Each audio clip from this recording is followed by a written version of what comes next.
Hey guys, know the topic's kind of maybe a little off-putting, but I was reading something that this lady wrote. I found a new marriage blog, and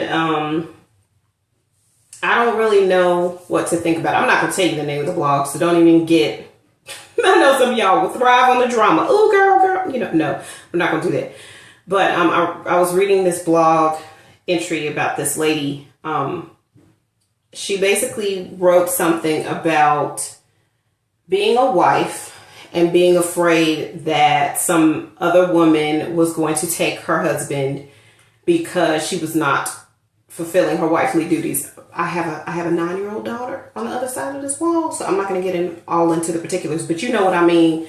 You're not fulfilling your wifely duties, right? So it just struck like the worst chord. I mean, oh my gosh, like a step from putting literally a bad taste in my mouth. And I'm like, okay, first of all, and I hate when people say first of all, because then I'm like, do they ever say second of all? But anyway, I'm trying to remember to say it because I know I've probably been guilty of it myself. But first, I'm like, then who's in charge of your marriage? Okay, so don't forget, this is a Christian channel, so I'm gonna say stuff about Jesus. Yeah, so here it comes. I thought this was a 3-strand cord that was not easily broken.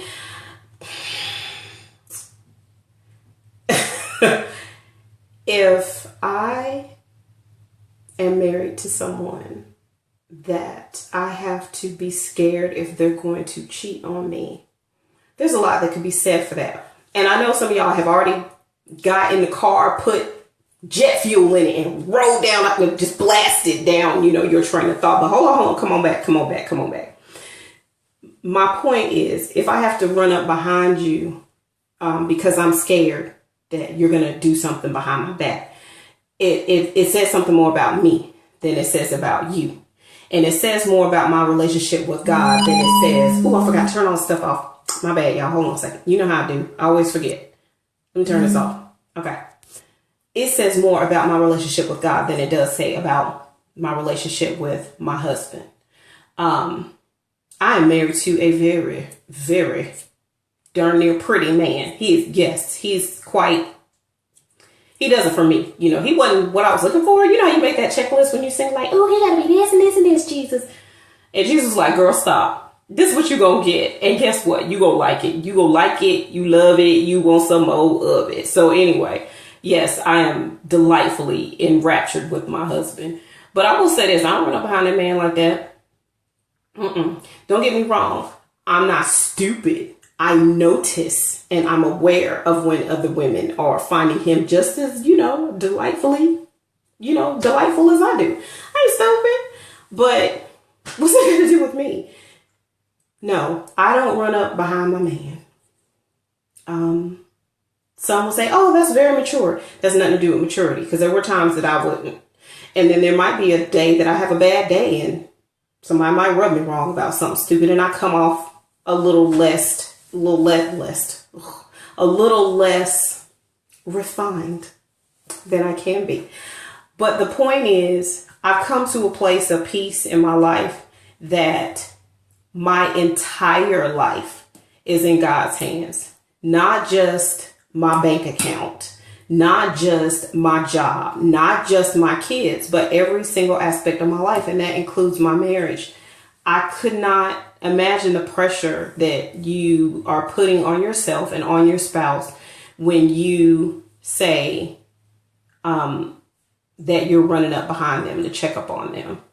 That you're checking in their phone, you're checking in their car, you're checking. You got to be tired, for one thing, frustrated. And a lot of times it's, it is what it is. I know, don't get me wrong. I've had boyfriends or whatever, exes, that I found stuff, but only because I was looking. But why was I looking? Because I knew there was something there to find.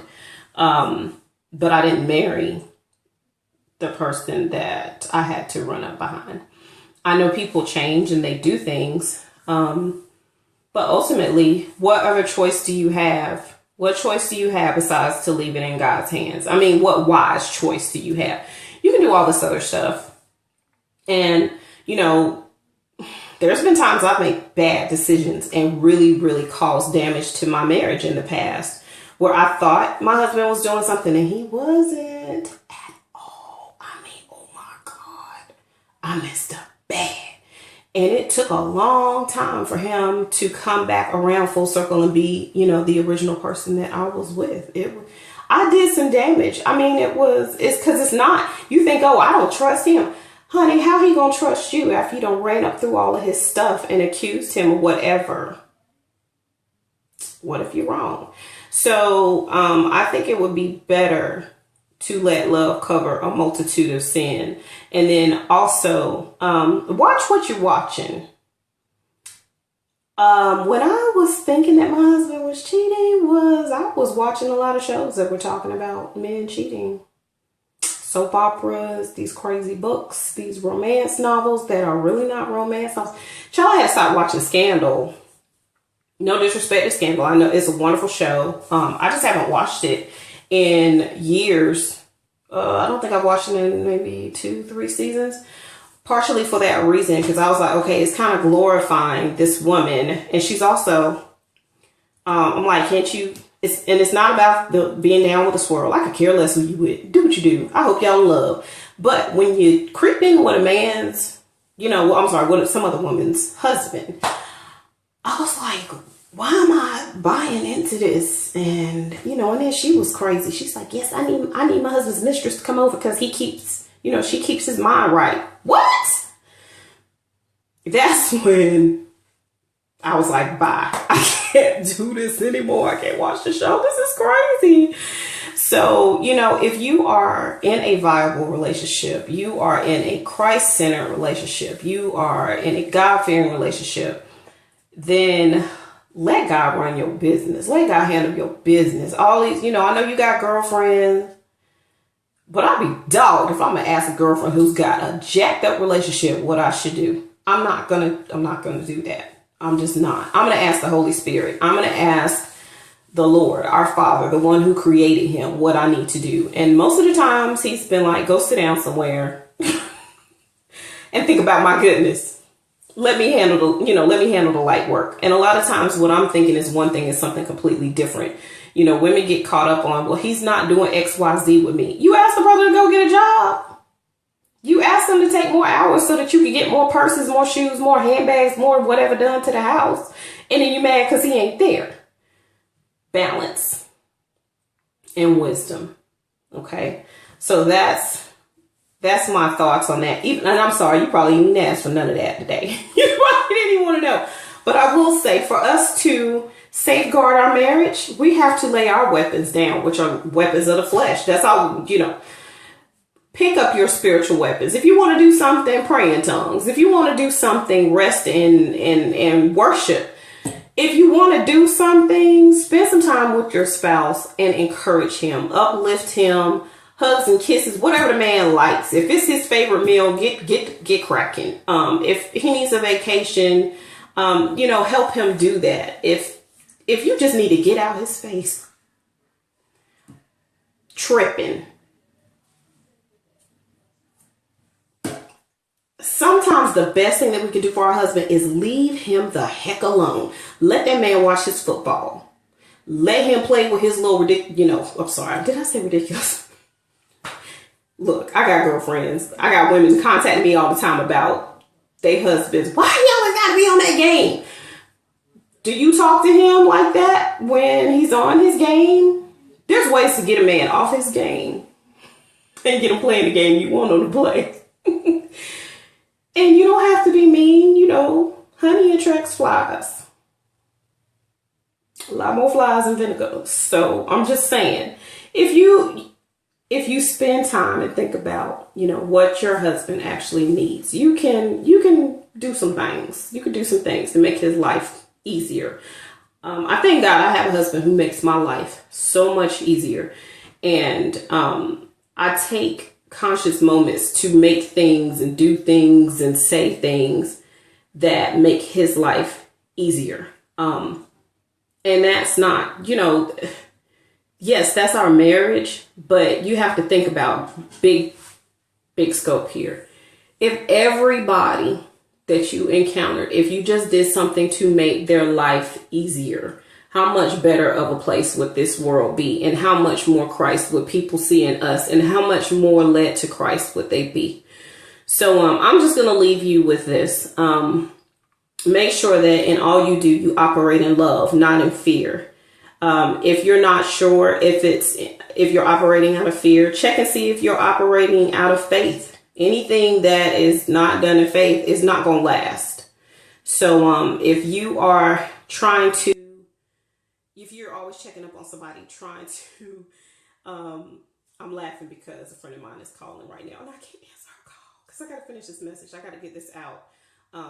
But if you're doing stuff if you're working, trying to keep your relationship together, check that. Check it. Like I said, if you're running up behind your man, check why you're checking. If you're trying to lose weight to keep your man, check why you're doing that. If you are wearing makeup, doing your hair a certain way, hanging out with people that you know doggone well you shouldn't be hanging out with, spending money that you shouldn't be spending, check your motives, check your worth. Check your worth.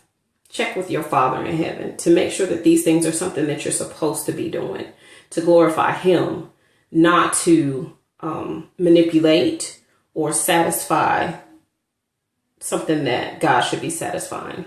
So anyway, I'm going to go because I'm still outdone I'm really outdone by some things that I've been reading here about marriage. I feel like marriage has really been misconstrued.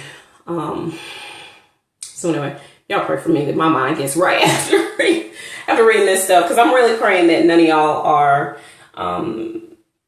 feeling crushed by this burden to perform something, do something in order to keep your relationship. You should really take a step back and let God handle your relationship. Okay, guys? So anyway, my battery's about to die. I'll talk to you guys later. Bye.